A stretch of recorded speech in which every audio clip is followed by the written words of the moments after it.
जय श्री राम आसनसोल की जनता। मैं मनीष कश्यप आज शाम को 4 बजे एसएस अहुवालिया जी जो आसनसोल से बीजेपी के कैंडिडेट हैं उनके प्रचार के लिए आ रहा हूं और 2 रोड शो है।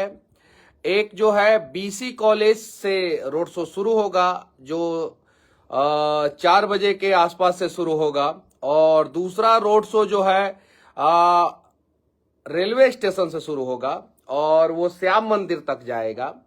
वो शाम को जो है लगभग 6 बजे से शुरू होगा। तो एक 4 बजे से रोड शो है, एक 6 बजे से रोड शो है। उसमें मैं और मनोज तिवारी भैया दिल्ली से हम लोग आ रहे हैं और आसनसोल की जनता से मैं कहना चाहता हूं कि जिस प्रकार से आप सभी ने 2014 में वहां पे बीजेपी के कैंडिडेट को जिताया, उसी प्रकार से आप सभी जो है इस बार भी बीजेपी के कैंडिडेट को वहां से जिताएं। और जैसे वामपंथियों का कभी बोलबाला हुआ करता था आसनसोल पे, उन लोगों ने बहुत सारी कंपनियां आसनसोल की बंद करा दी। जो एक समय कोलकाता से भी ज्यादा फैक्ट्रियां जो है धीरे धीरे आसनसोल की तरफ शिफ्ट होना शुरू हो गई। लेकिन जैसे ही वामपंथियों का नजर पड़ा वहां पे बेवजह स्ट्राइक, कंपनियों से जो है वसूली करना, कंपनी के मालिक को परेशान करना और धीरे धीरे कंपनियां बंद होती गई। उसके वजह से जो है अभी तृणमूल कांग्रेस के जो शत्रुघ्न सिन्हा वहां पे सांसद हैं,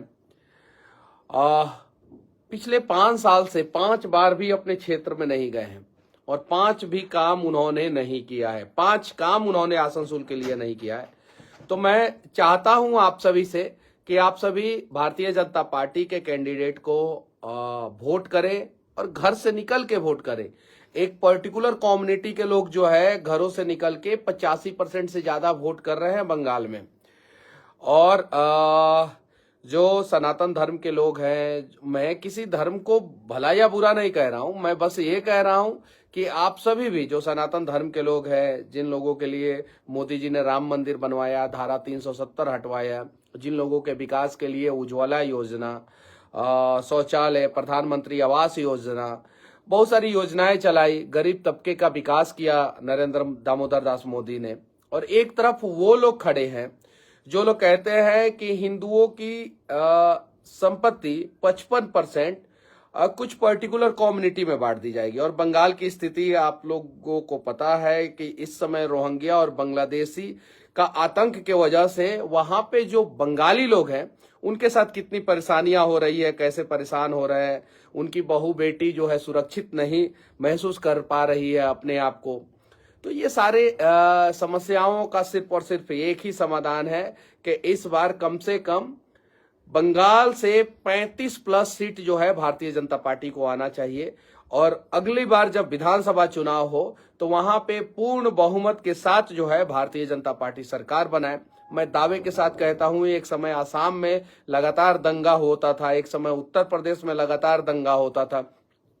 कुछ पर्टिकुलर कम्युनिटी के लोग जो हैं, उनके बच्चे जो है कॉलेजों के सामने जो है जाके खड़े होके जो है लड़कियों को छेड़ते थे, आपकी बच्चियों को छेड़ते थे।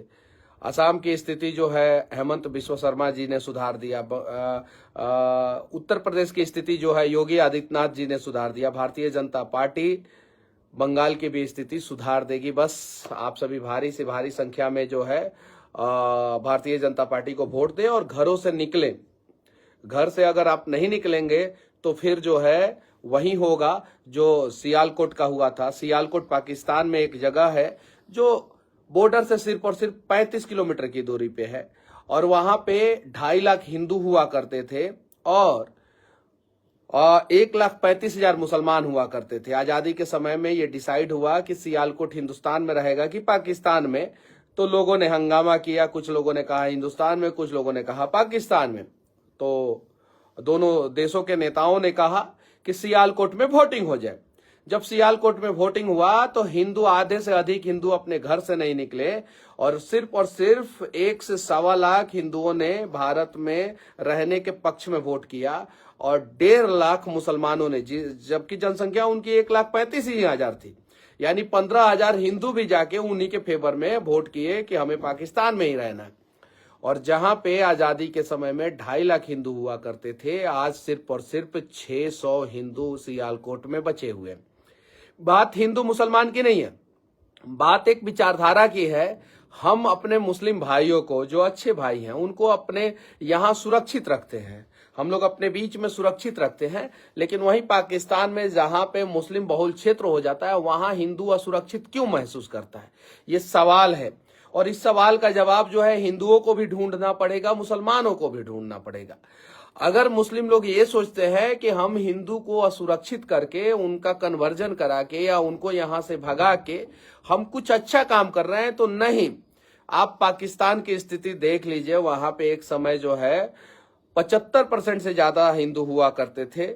उसके बाद से आजाद भारत में हिंदू जो है वहां से माइग्रेंट किए और भारत में आ गए, और जो हिंदू बचे वहां पे जो है उनका धीरे धीरे पलायन हुआ या धर्मांतरण हुआ।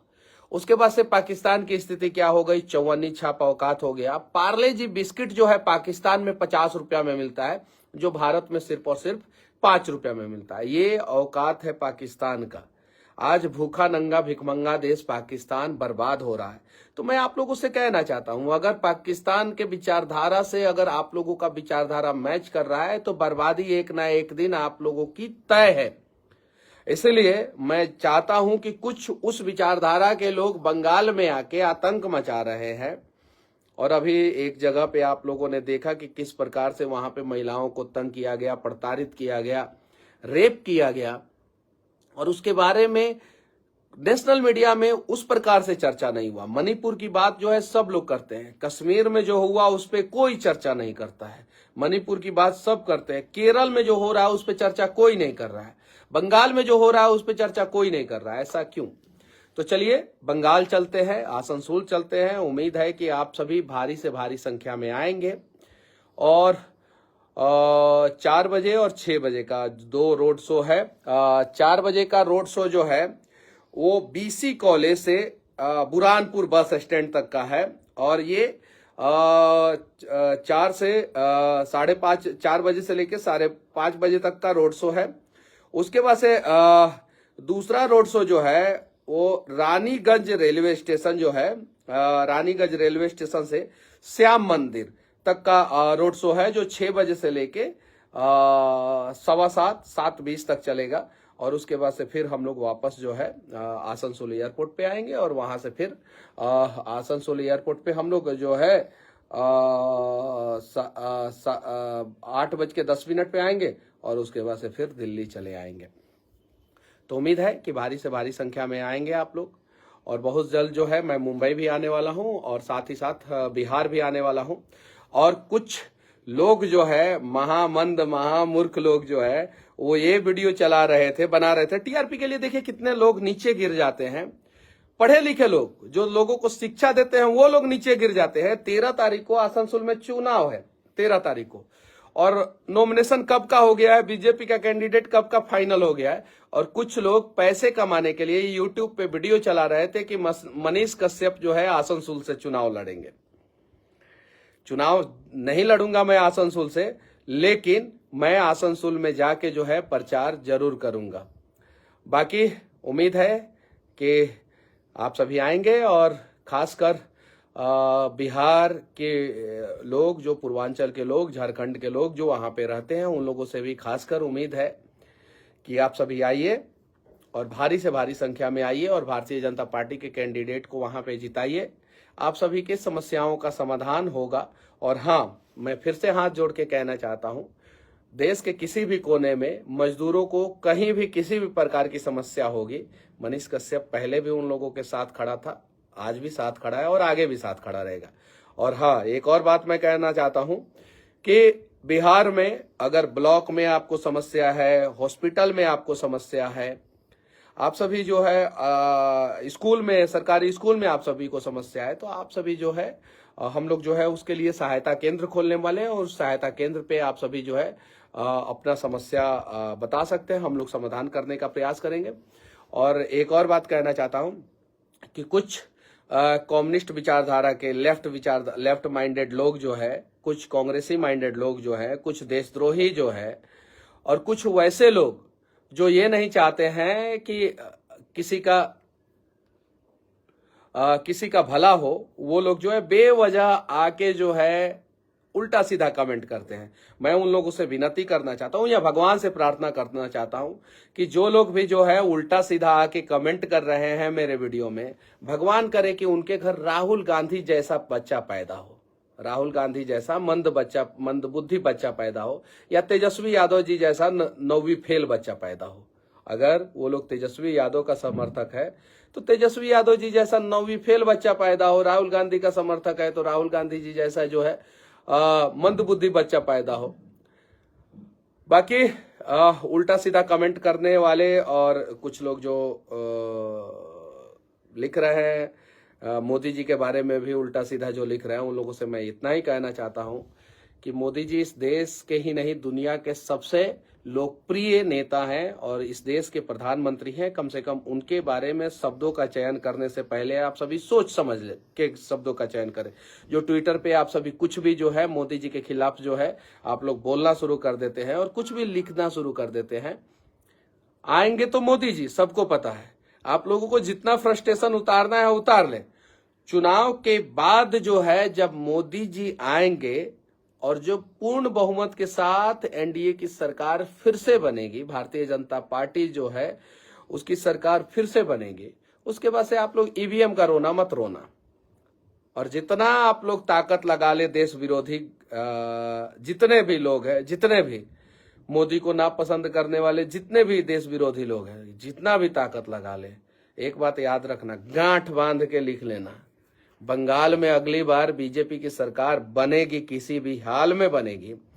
और कश्मीर के धारा 370 का समस्या का समाधान हो गया, राम मंदिर बन गया, दुनिया का सबसे बड़ा एक्सप्रेसवे भारत में बना, 70 से ज्यादा नए एयरपोर्ट बने हैं, अनेकों एम्स का निर्माण हुआ है। यानी विकास भी, विरासत भी और धर्म का सम्मान भी करने वाला इस देश का सबसे मजबूत प्रधानमंत्री नरेंद्र मोदी जी के नेतृत्व में 2024 से 2029 के बीच में जो पीओके है, पाकिस्तान ऑक्युपाई कश्मीर है। फारूक अब्दुल्ला ने जो बात बोला है कि पाकिस्तान ने चूड़ियां नहीं पहनी है, तो फारूक अब्दुल्ला जी मैं कह देना चाहता हूं कि चूड़ियां तो आपको भी पहनाएंगे और पाकिस्तान को भी पहनाएंगे, और 5 साल के अंदर अंदर यानी 2024 से लेकर 2029 के बीच में पीओके को जो है भारत में मिलाएंगे। और देख लेना फारूक अब्दुल्ला, उसके बाद से चूड़ियां आपको पहनाएंगे हम लोग, और पहनने के लिए तैयार रहना। फारूक अब्दुल्ला पैदा हुए भारत में, खाते हो भारत का और गाते हो पाकिस्तान का, गुणगान करते हो पाकिस्तान का, तो तुम्हारे जैसे लोगों के लिए वीजा पासपोर्ट दोनों का व्यवस्था जो है हम लोग कर देंगे। जाओ तुम पाकिस्तान में रहो और तुम्हारे आंखों के सामने जो है पीओके को भारत में मिलाएंगे। पाकिस्तान के मुद्दे पे बात करना क्यों जरूरी है और पीओके को भारत में मिलाना क्यों जरूरी है, उसके पीछे सबसे बड़ा रीजन यह है कि पाकिस्तान के वजह से भारत का इकोनॉमी खराब होता था। जब वो लोग घुसपैठी करते थे, बमबारी करते थे, तो अर्थव्यवस्था पे भी असर पड़ता था, शेयर मार्केट पे भी असर पड़ता था। बहुत सारी कंपनियां जो है भारत में, एमएनसी कंपनियां आने से डरती थी। लेकिन मोदी जी ने 2014 के बाद पूरा दृश्य ही बदल दिया और आज जो है पाकिस्तान डर रहा है कि कब भारत अटैक करेगा और कब पीओके को भारत अपने में मिला लेगा। सिर्फ और सिर्फ 2024 के लोकसभा चुनाव का इंतजार हम लोग कर रहे हैं। ये चुनाव खत्म होगा और उसके बाद से पीओके को भारत में मिलाने की तैयारी शुरू हो जाएगी। साथ ही साथ जो श्रीलंका में जो है चाइना ने अपना नेवल बेस बनाया है अपना बंदरगाह पे, वो सारे समस्याओं का समाधान नरेंद्र मोदी जी धीरे धीरे कर रहे हैं। और पहली बार चाइना को करारा सबक जो है नरेंद्र मोदी जी की सरकार ने सिखाया था। तो आप लोगों का हर एक वोट जो है वो मोदी को मजबूत करने के लिए होगा, मातृभूमि को मजबूत करने के लिए होगा। लेकिन जो मातृभूमि को नोच कर खाना चाहते हैं, जो मातृभूमि को बर्बाद करना चाहते हैं, जो देशद्रोही लोग हैं, जो भारत के खिलाफ लोग हैं, वैसे लोग ही जो है मोदी जी को बेवजह जो है गाली देते हैं और मोदी जी का विरोध करते हैं। जब आप 2004 से लेके 14 के महंगाई का तुलना करेंगे और 2014 से लेके 2024 के महंगाई का तुलना करेंगे तो आपको पता चलेगा कि 2014 से लेके 24 तक महंगाई हुआ ही नहीं।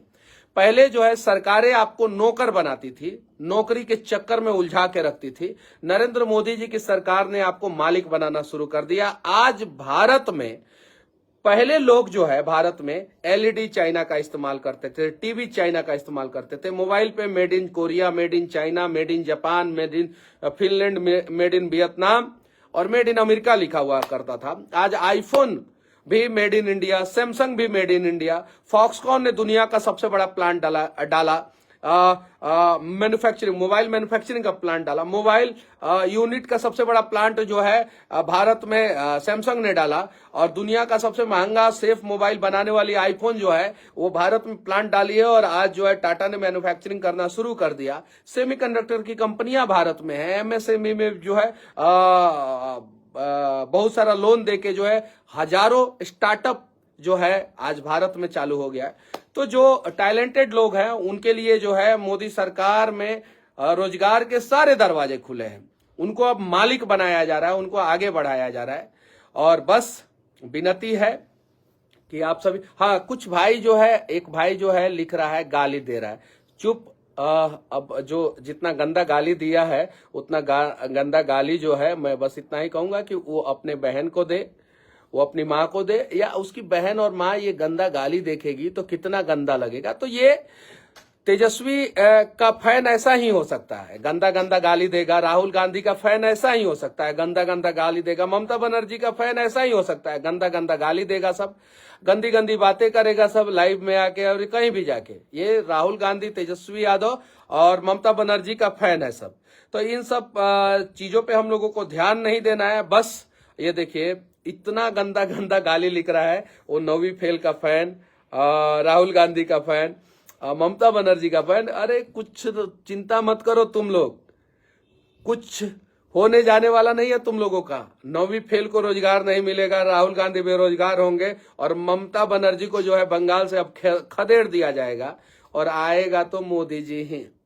और अमित शाह जी लिस्ट बना रहे हैं अभी बहुत वैसे लोगों का। चलिए ठीक है, बाकी चुनाव बाद बात करेंगे। अभी आसनसोल मैं आ रहा हूं, फिर से कह देना चाहता हूं कि 4 बजे जो है बीसी कॉलेज से लेके बुरहानपुर बस स्टैंड तक का 4 बजे से लेके 5:30 तक का रोड शो है।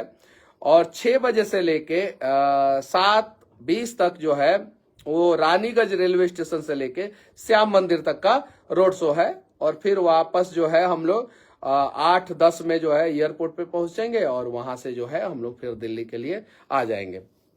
तो ज्यादा से ज्यादा संख्या में आए और राष्ट्रवाद को मजबूत करें और ममता को पूर्ण रूप से खदेड़ भगाना है बंगाल से। और इस बार जो है 35 पार कम से कम पश्चिम बंगाल में भारतीय जनता पार्टी लोकसभा चुनाव में जीतना चाहिए, कम से कम 35 पार। और बिना पढ़े लिखे नेताओं के, बिना पढ़े लिखे समर्थकों, अगर आप गंदी गंदी गालियां देते हैं, जय श्री राम लिखने के जगह पे आप लोग गंदी गंदी गालियां देते हैं, तो मैं भगवान से प्रार्थना करूंगा कि आपका बच्चा वैसा ही पैदा हो, वैसा ही संस्कार ले और आपके घर में एक राहुल गांधी पैदा हो। जय हिंद।